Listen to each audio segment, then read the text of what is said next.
Olá a todos, meu nome é Herbert Lima, sou diretor do Centro de Educação à Distância do Estado do Ceará e nós estamos aqui no Centro de Educação à Distância, em Sobral, recebendo a professora Marta Leuda, que é a coordenadora da Coordenadoria Regional de Educação, CRED 13 de Crateús, e ela veio discutir e debater um pouco com a gente sobre educação e tecnologia.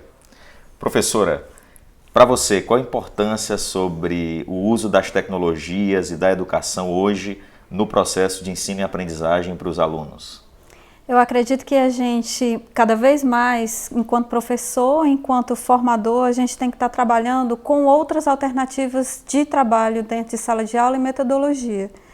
E a gente tem a consciência cada vez mais hoje de que não é possível mais a gente fazer com que os alunos aprendam se eles estiverem só ouvindo o que o professor está falando e sem estar também participando desse momento de processo e interação.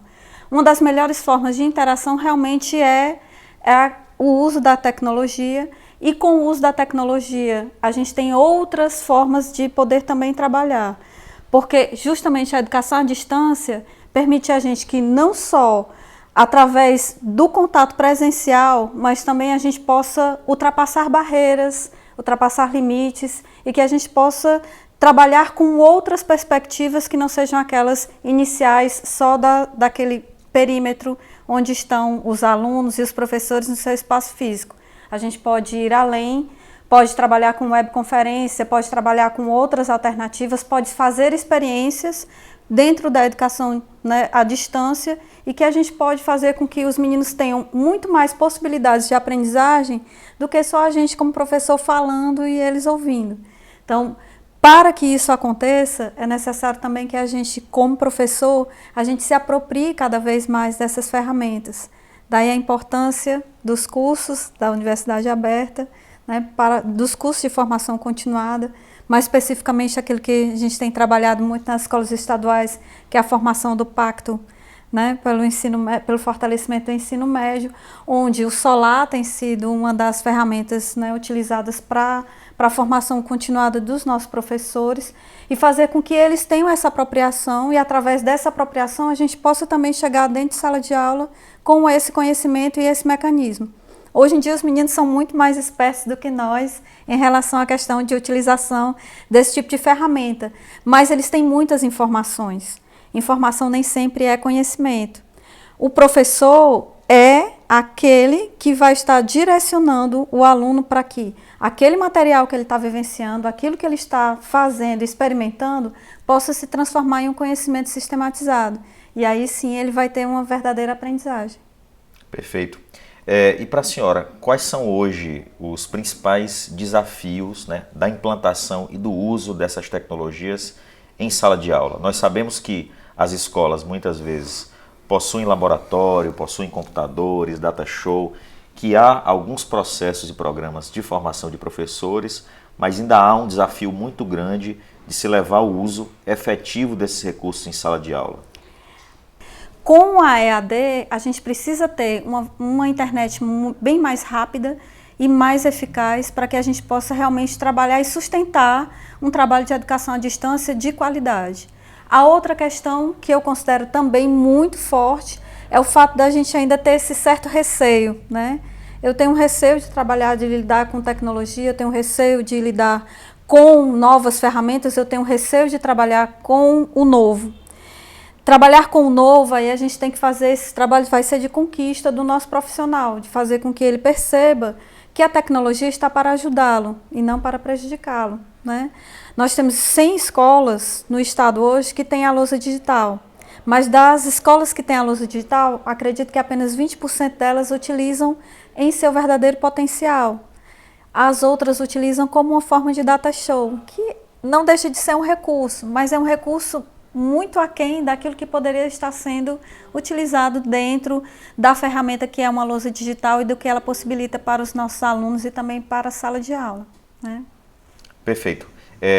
Nós sabemos também que nesse contexto da utilização das tecnologias, da inserção das tecnologias digitais em sala de aula, como ferramenta de dinamicizar o conteúdo para o professor, a gente passa um pouco por esse processo de formação, de qualificação.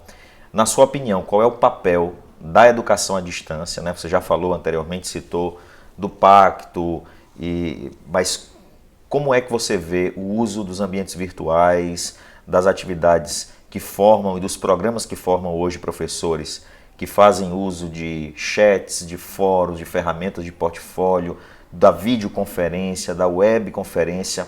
No seu modo de ver, qual é o potencial dessas ferramentas, principalmente no campo da formação de professores, levando em consideração que nós temos um estado muito grande, com muitas unidades escolares, com muitos professores na rede e, ao mesmo tempo, sem perder qualidade, porque falar em educação à distância, e muitas vezes as pessoas acabam tratando isso como um mito, acham que é uma formação de segunda categoria, de que não vai ter que ter tanto investimento, tanto recurso, quando na verdade é o contrário. Você tem que ter o desenvolvimento de materiais didáticos apropriados, de videoaula, de recursos interativos, um bom tutor, um bom professor para interagir com os alunos e com o conteúdo no ambiente virtual. Então, assim, qual é a sua visão sobre essa perspectiva de uso no campo, principalmente da formação de professores? Como você disse, né? Por exemplo, em Crateús nós temos 11 municípios. Alguns dos municípios são, inclusive, acima de 150 quilômetros de distância da sede. Então, qualquer movimento de formação, a gente tem para fazer a formação presencial, a gente tem uma necessidade de movimentação de logística que, em um momento de crise como que nós estamos vivendo hoje, é uma coisa impensável, né? Nós temos que transportar as pessoas, nós temos que garantir a hospedagem, nós temos que garantir a alimentação. A possibilidade que a EAD traz nesse campo é infinito, porque temos sim que ter a qualidade do material, temos que preservar esse material e essa qualidade, é necessário, mas se eu tiver a possibilidade de utilizar a formação com a educação à distância, eu posso viabilizar muito mais coisas do que aquilo que eu pretenderia no início. Se eu fizer só uma formação restrita a um espaço e tempo de logística que me permitiria fazer isso com essa quantidade tão grande de professores. A EAD permite um alcance maior, né? Eu poderia trabalhar com mais professores, eu poderia trabalhar com uma quantidade maior de pessoas, inclusive também de participação de alunos, que eu acho que a gente tem que começar a fazer com que a comunidade escolar, mais especificamente os nossos estudantes, também comecem a participar desse movimento. E aí eu poderia, dentro dessa questão de formação, me especificar em relação à questão daquilo que eu quero como perfil de professor para a escola que eu tenho. Se um potencial assim ideal seria que cada escola tivesse para si, dentro da CRED, uma organização de formação EAD específico para a necessidade de formação daquela escola. Todos os anos a gente estimula o gestor da escola a definir quais são as necessidades de formação que ele tem durante o ano. Se a gente tivesse a possibilidade de, ao invés de eu gastar com logística para um programa específico, eu gastar esse recurso especificando em EAD para que eu possa atingir a escola diretamente com aquilo que ela necessita, eu acho que o resultado seria muito melhor.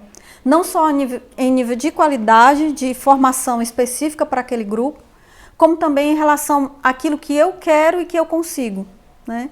Porque a minha necessidade é diferente da sua necessidade. E aí a minha escola é diferente também da sua. Cada um tem um perfil diferenciado. Se a gente conseguisse, através desse programa, organizar atividades em que eu possa trabalhar com grupos de escola ou uma escola individualizada, trabalhando EAD sem a necessidade de eu transferir todo mundo para um local, isso seria um sonho, né? Seria um ideal. Mas o que a gente pode fazer imediatamente, enquanto a gente não tem essa possibilidade? Eu acredito que, enquanto coordenadoria, a gente tem que começar a pensar também quais são esses programas de formação, fazer pesquisa com os nossos professores para saber quais são as necessidades mais urgentes deles e começar a fazer esse movimento. Também de desmistificar a questão da EAD, né? Porque se eu tenho vídeo, material, webconferência, olha que coisa extraordinária eu estar falando a respeito de um livro de um autor e ter a possibilidade de conversar com esse autor por webconferência. né? É uma coisa que enriquece o trabalho, enriquece o debate. Às vezes eu fiz especialização em investigação literária e uma das coisas engraçadas que a gente aprende é que nem sempre o que o crítico diz é aquilo que o autor quis escrever.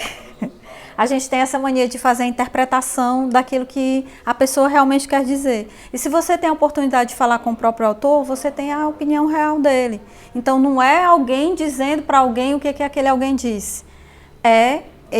Sou eu mesmo que escrevi aquele material que vou estar dizendo para você qual foi a minha intenção. Isso é uma das possibilidades, mas acredito que você tenha entendido como é que, né, assim, quais seriam as possibilidades que a gente poderia ter dentro de escola, dentro de organização, dentro da própria CREG e quem quiçá, né, dentro da própria Secretaria de Educação. A gente não tem mais como fugir dessa organização em educação à distância, eu acho que é o futuro. Eu não sei se o futuro total, assim, da gente ter uma parte, inclusive, de organização de atividades de sala de aula que sejam específicas em EAD, mas que eu me lembro quando, como aluna há alguns anos atrás, os professores eles tinham receio de pegar uma fita para colocar no videocassete, né? E hoje eu própria, quando eu fui ligar um computador, inicialmente eu não sabia nem como fazer para que ele funcionasse. E hoje eu já consigo dominar algumas ferramentas e me ajudam bastante. Hoje eu não consigo pensar o meu trabalho em sala de aula sem a ferramenta tecnológica. Então, acredito que isso é uma forma de mudança que a gente vai ter. Vai ser uma caminhada um pouco difícil para alguns, né? Principalmente aqueles que já estão com mais de 10 anos em sala de aula, mas eu acredito que é possível, mesmo você tendo mais tempo dentro de sala. E também acredito que a gente, enquanto escola, a gente pode estar trabalhando cada vez mais para que esses alunos possam não só ter a percepção do papel da tecnologia dentro das suas vidas, mas também estar se utilizando dessa tecnologia em prol de suas aprendizagens. Essa é uma questão que eu acredito que se a gente conseguir fazer, a gente vai estar muito além daquilo que a gente já está hoje, que a gente já deu uma caminhada muito boa em relação à educação.